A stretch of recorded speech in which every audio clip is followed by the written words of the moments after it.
tournament. Can we open with the fact that the shot of the week at the tournament came off the golf course? I think so. I mean, the shot of, well, you saw it most closely. Take us through this. Well, Brooks Koepka firing a tweet out with no names, no hashtags. Kenny Powers coming out. I mean, anytime you can use a Kenny Powers gif, right, you got to use it. But Kenny Powers just going after the cameraman because of steroid allegations. I'm not sure who that was aimed at, but that was an amazing shot. It was. I think it's somebody on tour. It was something. Might have been some guy named Bryson.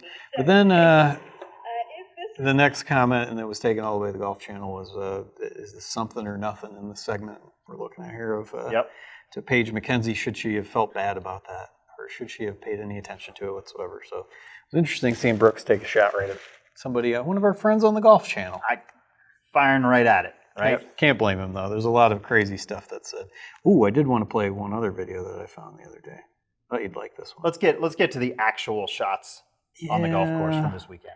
Fine, if you insist. Okay. Oh, did you have another fun one? Well, I do. The fun one. That's what everyone comes here to watch. Let's save the fun one for the end. What were we calling that you would make this segment? The Tuesday segment of somebody saying something crazy on TV. Oh, well, this is Brutally Honest Tuesday. Yeah, Brutally Honest Tuesday. We can get into that one. I like that one. Okay, so we're watching the tournament here, and it was hard to watch on TV because of the delay in the coverage. Yep. So if you're trying to watch it, that had to be frustrating. But nobody truly had the rights to show the coverage in between. So the tape delay. I know I watched it on my phone. PGAtour.com had the playoff on there. So let's take a look at what happened here. So I've got pulled up, Dave, the putt that was made after Justin Thomas made a 50-footer for birdie on the first playoff hole. Right. This one had a ton of pressure because I think it was 32 feet or 24 feet that Colin had to make this 24 feet, and you got to make it to keep progressing through the playoff, to stay in the playoff to attempt to earn your second victory. Your odds of making this are really low, like less than 5% to Mine begin with personally under or that kind of pressure. Well, I can't get into that one. Sounds like you have some personal stories in there about that. So here's his putt, 24 feet, 3 inches to stay in a playoff. Everybody on national TV is watching. Could it be? And Jim Nantz makes a call. So even without any sort of gallery, it was still pretty impressive to watch. So that was a lot of fun. Yeah, it was interesting to see that putt fall and then basically zero roars. Nothing happened. Yeah, that whole thing was weird too. Then watching the playoff hole, I think this one was the toughest one, was trying to watch Justin Thomas actually hit his tee shot. And he hadn't driven the ball exceptionally well all day, but here's the shot in the call. The 3-wood off number 10. It's not a real tough driving hole. Yep. Yeah, You just can't hit it extremely far. 3, Matt Lane's lost it right. And he buried that And right behind this tree to the point where he had no play whatsoever out of there. So punched out sideways, hit a nice shot onto the green. Ultimately ended up just missing a little putt. And then Morikawa hit a fantastic second shot in there. This one was one of the best that I saw. I think he felt like he might have mishit it a little bit. It's a beautiful looking shot. Ball in the air. wasn't more than 10 feet off of his 7 or 8 iron that he hit there, and he was already saying go, go, go. But it turned out to be an awesome shot. Yep. He led the field in strokes gained approach to green, which is a huge stat, just telling you how good he's hitting the ball. And not only that, though, there were a ton of really good players chasing up this leaderboard. Gary Woodland made a showing. Patrick Cantlay had one of the best rounds of the whole year, I think. He made a bogey on 18 to shoot 65. Ian Poulter showed up for the first time in a long time. And Jason Day is playing nice and didn't hurt himself. Victor Hovland is one that I thought was exciting to watch, too. Off the tee, this guy is like maybe the best. So it drives it super far, but also really, really straight. I don't know how well he putted this week. Let's see if we got some strokes gained putting, -2.5 for the day, and just under the average for the week. So hit the ball fine, putted pretty poorly, and finished third. It's not a bad way to do it. Shows you how good his hitting is. If you're not putting it great and finish third, and can pull that off. Yeah. So this one was a ton of fun. Next week, they're right back at the same course. So I got to think Colin's looking good there. We have some guy named Tiger who's going to play. Yeah. Well, did you see that Colin almost beat a Tiger Woods record? Colin opened his career with 23 consecutive cuts made. I think it was amazing that he misses the cut a couple weeks ago, comes right back with a win. So major bounce back just in terms of the confidence level. But yeah, he's now second place all time. 23 consecutive cuts made to open your career. Yep. Tiger was at 25, I believe. And then he misses one and then wins the next week. Yep. Pretty nuts, man. Yeah.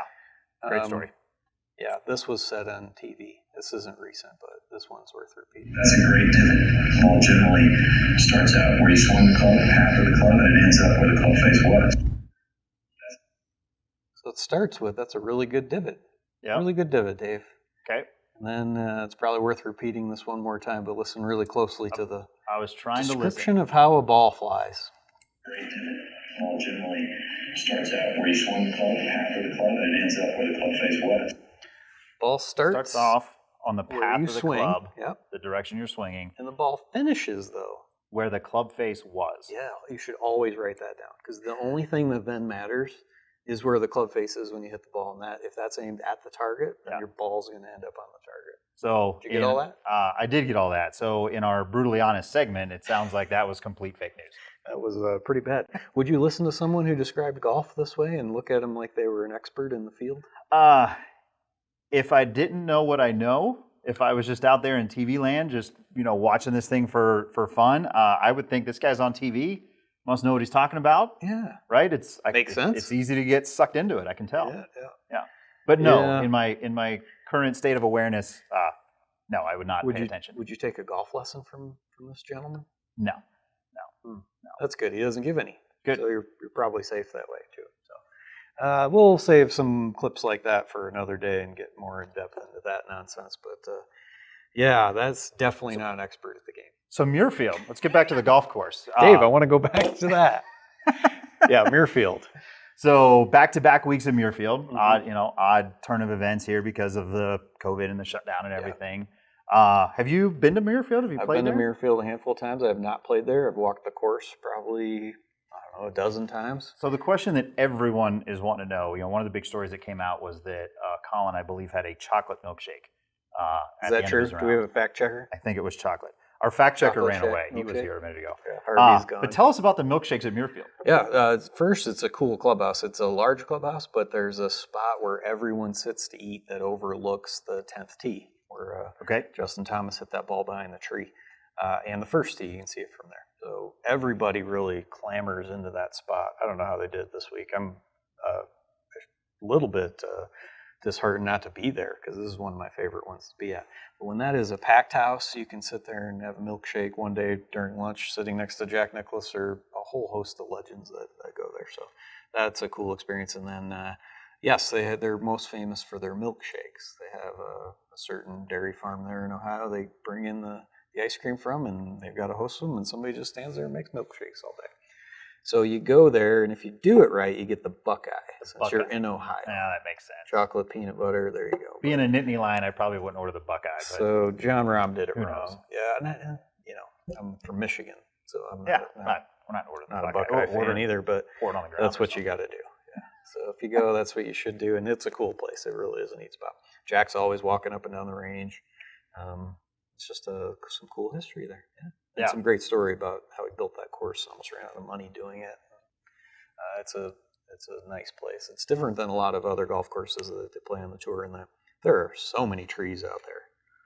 It's hard to miss a fairway and be behind one of them, like you saw Thomas did there at the end. But it does happen, and when you do, they are old, big trees. So it's a cool spot. Well, with the second event coming up here, this is the replay of the Memorial, right? I am rooting for two things. I am rooting for a Thursday Bryson Brooks pairing. I know there'll be a third player. I don't care who the third player is. If the PGA Tour doesn't make that happen, I don't know what we're doing here. I don't even know why we're here. And then, of course, I'm rooting for the Sunday Tiger. We got Tiger back, so the Tiger Bryson pairing on Sunday afternoon. Hopefully, in the last group, I'll just take a pairing and watch Bryson bomb it past Tiger and see if Tiger can get in his head with some good shots. Yeah, last pairing of Bryson, their last day pairing of Bryson, Tiger, and Morikawa. But we need Thursday and Friday to be Brooks. I don't know if and, they'll do that, Bryson. but maybe. It is strange. I don't think this has probably ever happened on the PGA Tour, at least maybe in the last 50 years or so, that you're at the same place twice. Yeah. I would think guys who played really nicely have a pretty good edge here, but Right. I know Bryson took the week off. Tiger didn't play. Nothing that says they can't come out and roll those guys either. Right. If Victor putts a little better, I wouldn't be ashamed to say that he's got a shot at winning this thing. So it should be pretty open, but I would definitely, if I were playing the gambling fantasy golf game, I'd be looking at the players who finished in the top 20 this week and think that probably could happen again. I don't think that's any sort of crazy insight. Seems pretty normal, but that's what I would be doing. Good. Well, it's going to be fun. Let's keep watching. And then tomorrow. What are we doing tomorrow? I don't know. I think tomorrow we're either going to talk about these drivers and why draw drivers are not as forgiving as drivers with the center of gravity in the middle of the face, but that's done intentionally and why that works. Okay. A little part on lie boards and why those lie. And if your fitter uses a lie board, you probably should reconsider where you're at. Lie boards lie. Got it. And if your fitter uses one, you might not be with a fitter that Could be a knows as warning. much as Could be they a think. warning sign. You're always tempering this, Dave. I mean, I like it. I appreciate that for sure. I'm trying to speak to the public. Help them Okay. understand what you're trying to get out. What you're trying to I'm trying to get at is the same thing in every show. This is for golfers mainly, as much as it may not seem like that at times. Then it's for teachers. Then it's for club fitters. Yep. And then it's for anyone who just wants to watch Harvey like sit in a chair with me or something. Well, every swing's important. to do So we're trying to Yep. get that across and cover all of our bases and go all the way from the driver to the wedges. And And that's tomorrow. All right. Maybe tomorrow, if not tomorrow, Thursday. We're going to do something on a new Foresight program that I don't think has been seen by too many either. So interesting. FSX is a cool piece of equipment that we have the pleasure of using with this quad here all the time. So we'll run people through that product and how it's going to benefit you and everyone else to see. Awesome. a little Looking bit forward to about seeing club something new. Yeah. That'd be cool. Yep. So until then, let's do that. All right. Good. Sounds good.